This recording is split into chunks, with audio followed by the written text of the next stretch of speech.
سوال ہے میرا کہ جہاد کے متعلق آپ کی کیا رائے ہے؟ وہ جس جہاد کا ذکر ہے نا وہ آج کل جہاد ہوتا نہیں ہے نا. جہاد کا مطلب ہے کہ وہ لوگ جو اللہ کی راہ میں مارے جائیں. صحیح. اب کشمیر میں اللہ کی راہ میں نہیں مارتے ہیں, وہ تو ٹکڑے کے لیے مارے ہیں نا. افغانستان میں وہ اللہ کے لیے نہیں مارے ہیں نا, وہ تو فرقہ واریت ہے, ملکی اختلاف ہے. یہ جہاد نہیں ہے. جہاد ہوا ہے جو فی سبیل اللہ, اللہ کے لیے, صرف اللہ. ابھی ہماری گورنمنٹ بھی لڑتی ہے, فوج جا کے لڑتی ہے, جہاد تو نہیں ہے نا. یہ تنخواہ لیتے ہیں, تنخواہ لیتے ہیں کہ وہ کہتے جو جانا پڑتا کھایا مال جو کھایا. نہیں, آج کل یہ مسئلہ جو ہے وہ ادیبوں کے اور شاعروں کے ذہن پہ یہ سوار ہے کہ جہاد کیا چیز ہے, کیونکہ جہاد کی جو ڈسکرپشن جیسے ظاہر آدمی کے پاس ہے کہ خداوند کریم نے جو وعدہ کیا ہے کہ شہید کبھی مرتا نہیں, تو اس کی ڈسکرپشن جو ہمیں بتائی گئی اس میں امام راضی بھی تھے اور نہج البلاغہ بھی وغیرہ وغیرہ کتابیں تھے.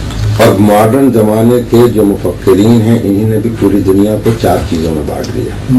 ایک جمادات جو سب سے لوگسٹ چیز ہے, اس کے بعد دوسرے اسٹیج جو اس سے بہتر ہے وہ نباتات, اس سے بہتر جو ہے حیوانات, اور سب سے بہتر انسان ہوتا ہے. تو ہر چھوٹی چیز اگر بڑی چیز پر قربان ہو جائے تو اس کی بقا ہو جاتی ہے. اور اس کی مثال انہوں نے یہ دی ہے کہ کوئی بنجر زمین آپ اگر دیکھیں تو کہتے ہیں یہ مردہ زمین, لیکن اگر کوئی زمین میں سے کچھ پیدا ہونا شروع ہو جائے تو کہتے ہیں یہ زندہ زمین. یعنی اس کی بقا اسی میں ہے کہ وہ خود قربانی دے کے کسی چیز کو پروڈیوس کر دے.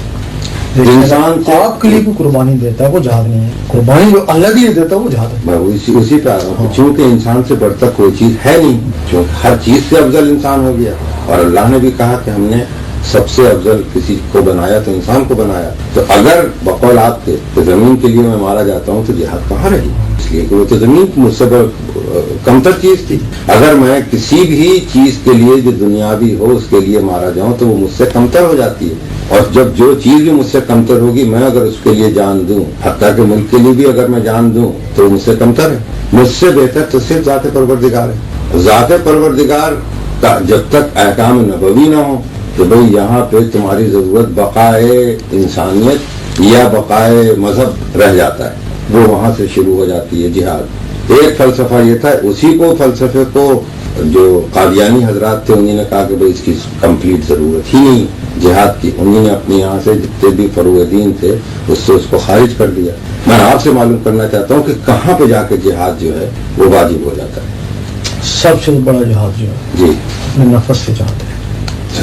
حق, یہ جہاد اکبر ہے کہ ہر کو نہیں کر سکتا. جی جس نے کر لیا وہ اللہ کا ہو گیا.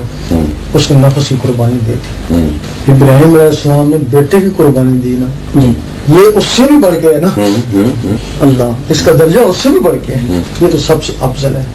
اس کے بعد جہاد جو ہے نا وہ کافر کے ساتھ جہاد ہے, وہ بھی دین کے لیے, اس کو ٹکڑا حاصل کرنے کے لیے نہیں, اس کو دین میں لانے کے لیے جہاد ہے. سبحان اللہ. کیا بات. اگر ہم ہندوستان سے بھی لڑ پڑے ٹکڑا حاصل کرنے کے جہاد کون سا, پھر وہ جہاد ہوا ہے کہ وہ کافر سے دین کے لیے جہاد کرے اور فی سبیل اللہ, اگر اس کو معاوضہ ملے نا, اگر معاوضہ بھی لیتا تو پھر وہ جہاد نہیں, جہاد ختم ہو گیا, جہاد ختم ہو گیا. وہ آج کل ایسا ہوتا نہیں ہے.